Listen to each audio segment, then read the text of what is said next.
ബീഹാർ തെരഞ്ഞെടുപ്പ് കൂടി കഴിഞ്ഞപ്പോൾ എൻ ഡി എയുടെയും ഒപ്പം തന്നെ ബി ജെ പിയുടെയും ശക്തി വല്ലാതെ വർദ്ധിച്ചിട്ടുണ്ട് എന്നുള്ള കാര്യത്തിൽ സംശയമില്ല. എന്തുകൊണ്ടിങ്ങനെ വിജയങ്ങൾ ആവർത്തിക്കുന്നു നരേന്ദ്രമോദിയും നരേന്ദ്രമോദിയുടെ സർക്കാരും നരേന്ദ്രമോദിയുടെ എൻ ഡി എയും? ഇത് വലിയ ചോദ്യമായി, വലിയ ചിന്തകളായി, വലിയ ആവേശമായി ഒക്കെ മാറുന്ന കാലഘട്ടമാണ്.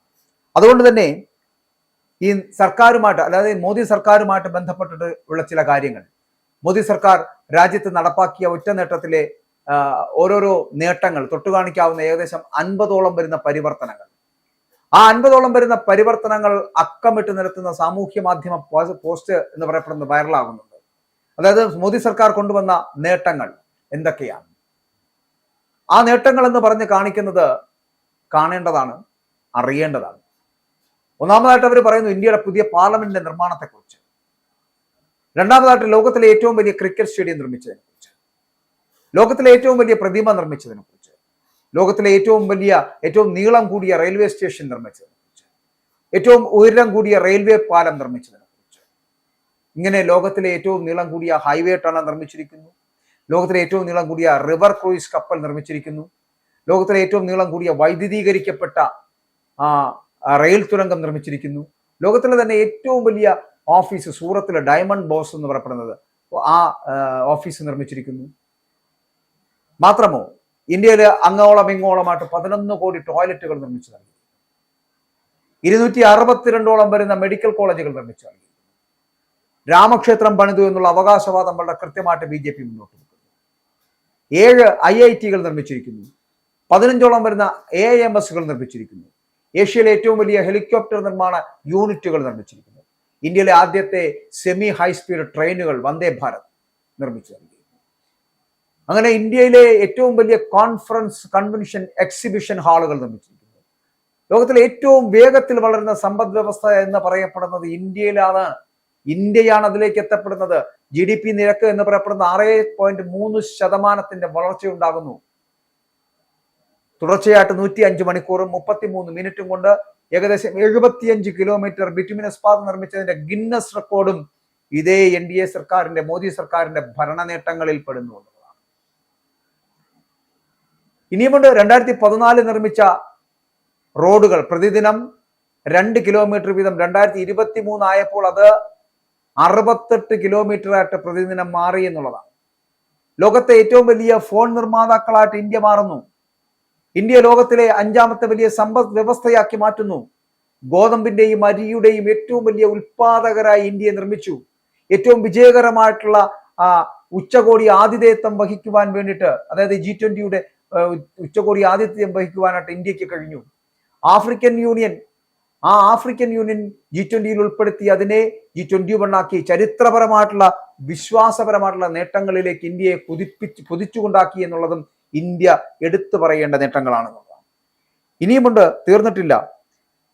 2014 സ്റ്റാർട്ടപ്പുകൾ, ഈ 2016 സ്റ്റാർട്ടപ്പുകൾ മാത്രം 98 എണ്ണം.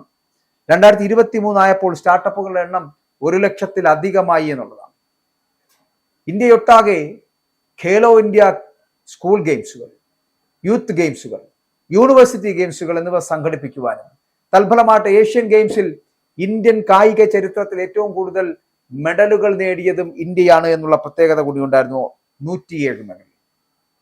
ഇനി വനിതാ സംവരണ ബിൽ പാസ്സാക്കിയില്ലേ വിജയകരമായിട്ട്? ആർട്ടിക്കിൾ 370 നീക്കം ചെയ്യാൻ അത് വിജയകരമായിട്ട് നടപ്പിലാക്കാൻ കഴിഞ്ഞില്ലേ? മുത്തലാഖ് നീക്കം ചെയ്യൽ എന്ന് പറയപ്പെടുന്നത് വിജയകരമാക്കി കൊണ്ടുവരുവാൻ കഴിഞ്ഞില്ലേ? ബേട്ടി ബച്ചാവോ ബേട്ടി പഠാവോ എന്ന് പറയപ്പെടുന്ന ഒരു സംവിധാനം ഉണ്ടാക്കിയെടുക്കുവാനും അതിൽ വിജയിക്കുവാനും ഈ നരേന്ദ്രമോദി സർക്കാരിന് കഴിഞ്ഞില്ലേ? മേക്ക് ഇൻ ഇന്ത്യ പദ്ധതി വിജയമായിരുന്നില്ലേ? ഡിജിറ്റൽ ഇന്ത്യ എന്ന് പറയപ്പെടുന്ന UPI സംവിധാനം, ആ UPI സംവിധാനം വിജയകരമായില്ലേ? എല്ലായിടത്തും പണം ഡിജിറ്റൽ വഴി നമുക്ക് ചെലവഴിക്കാൻ കഴിയുന്ന പുതിയ സംവിധാനം. ചാർധാം പദ്ധതി വിജയകരമായിട്ട് നടപ്പാക്കി. സ്വച്ഛ ഭാരത് അഭിയാൻ എന്ന് പറയപ്പെടുന്ന വിജയകരമായിട്ട് നടപ്പാക്കി. VIP സംസ്കാരം ലാൽബതി അത് നിർത്തലാക്കി വെച്ചു. അതിനകത്ത് വിജയം കാണുവാനും കഴിഞ്ഞു.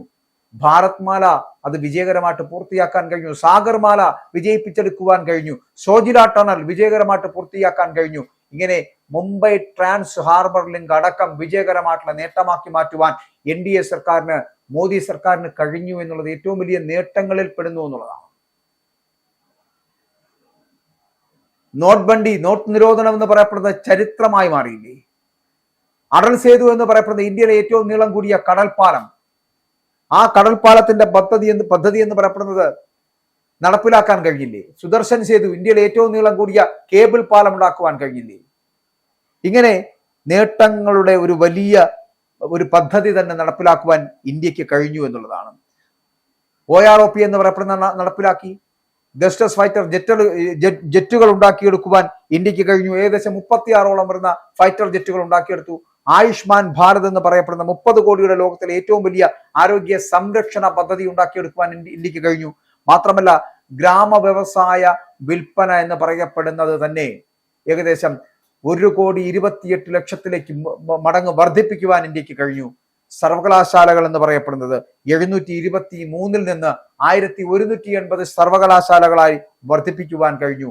ISROയുടെ ബഡ്ജറ്റ് എന്ന് പറയപ്പെടുന്ന 12,600 കോടി എന്ന് പറയപ്പെടുന്നത് വല്ലാതെ കുതിച്ചു ഉയർത്തുവാൻ ഈ NDA സർക്കാരിന് കഴിഞ്ഞു. ഈ നേട്ടങ്ങൾ എന്ന് പറയപ്പെടുന്നത് കഴിഞ്ഞ 10 വർഷം കൊണ്ട് ഉണ്ടാക്കിയെടുത്ത നേട്ടങ്ങളുടെ ഒരു ശൃംഖലയാണ് എന്നുള്ളതാണ്.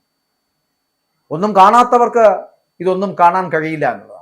എന്നാൽ ചിലതൊക്കെ നിങ്ങൾക്ക് ഇതിൽ നിന്ന് വായിച്ചെടുക്കുവാൻ കഴിഞ്ഞാൽ ആ നേട്ടങ്ങളെക്കുറിച്ച് ഏതെങ്കിലും തരത്തിൽ ആ നേട്ടങ്ങൾ കൂടി ഈ വിജയങ്ങൾക്ക് അത്താണിയാകുന്നുണ്ട് എന്ന് പറഞ്ഞാൽ അത് നമുക്ക് വിശ്വസിക്കേണ്ടി വരും.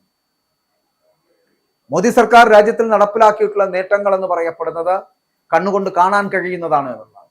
ഇന്ത്യയുടെ പുതിയ പാർലമെന്റ് നിർമ്മാണം അടക്കമുള്ളവ തുടങ്ങി ഇങ്ങേറ്റം ISROയുടെ ബജറ്റിൽ വരെ 12,800 കോടി രൂപ വകയിരുത്തുന്ന തരത്തിലേക്ക് വരെ എത്തിക്കുവാൻ ഒരു ഇന്ത്യൻ സർക്കാരിന് കഴിഞ്ഞിട്ടുണ്ട് എങ്കിൽ അത് നേട്ടങ്ങളുടെ ഒരു ചെറിയ ശൃംഖലയല്ല, ഒരു വലിയ ശൃംഖല തന്നെയാണ്. അങ്ങനെ മോദി സർക്കാർ കൊണ്ടുവന്ന നേട്ടങ്ങൾ എണ്ണി പറഞ്ഞുകൊണ്ടുള്ള ഇത്തരത്തിലുള്ള ജനങ്ങളുടെ ഇടയിലേക്ക് ഇറങ്ങിച്ചെല്ലാൻ കഴിയുന്ന ഈ രാഷ്ട്രീയക്കാരുടെ ചിന്തയാണ് അവരെ വിജയത്തിലേക്ക് നയിക്കുന്നത് എന്ന് പറയുന്നത്. എവിടെയാണ് പരാജയപ്പെട്ടു പോകുന്നത് എന്ന് കോൺഗ്രസിനോടൊപ്പം നിൽക്കുന്ന പ്രതിപക്ഷ പാർട്ടികളും തീരുമാനിക്കേണ്ട സമയം അതിക്രമിച്ചിരിക്കുന്നു. ഒരൊറ്റ രാജ്യം ഒരു വ്യക്തിയുടെ കീഴിലേക്ക് മാറുന്നു എന്നുള്ളതിന്റെ സൂചനകളാണ് ഇതിൽ നിന്ന് നമുക്ക് മനസ്സിലാക്കാൻ കഴിയുന്നതെങ്കിൽ കൂടിയും മോദി ഭരിക്കുന്ന നാട്ടിൽ കുറച്ചുകൂടി ഈ സുരക്ഷിതത്വത്തോടു കൂടി കഴിയാമെന്ന് പറയുന്ന ഒരു സ്ഥിതിവിശേഷത്തിലേക്ക് എത്താൻ കഴിഞ്ഞു പോകുന്നുണ്ടെങ്കിൽ അത് നമ്മുടെ രാഷ്ട്രീയത്തിനപ്പുറം ജനാധിപത്യം നൽകുന്ന വലിയ സൗന്ദര്യമാണ് എന്ന് പറയേണ്ടിയിരിക്കുന്നു. ജനാധിപത്യത്തിൽ തിരഞ്ഞെടുപ്പുകൾ എന്ന് പറയപ്പെടുന്നത് ജാതിമത രാഷ്ട്രീയ ഭേദമന്യേ മുന്നോട്ട് പോകുമ്പോഴും ആ സാംസ്കാരിക തനിമ ഉൾക്കൊണ്ടുകൊണ്ട് നമ്മൾ ഈ ജനാധിപത്യ പ്രക്രിയയിൽ പങ്കാളികളാകുമ്പോഴും വോട്ടവകാശം വിനിയോഗിക്കുമ്പോഴുമൊക്കെ നമ്മളൊരു കാര്യം മറന്നു പോകരുത്.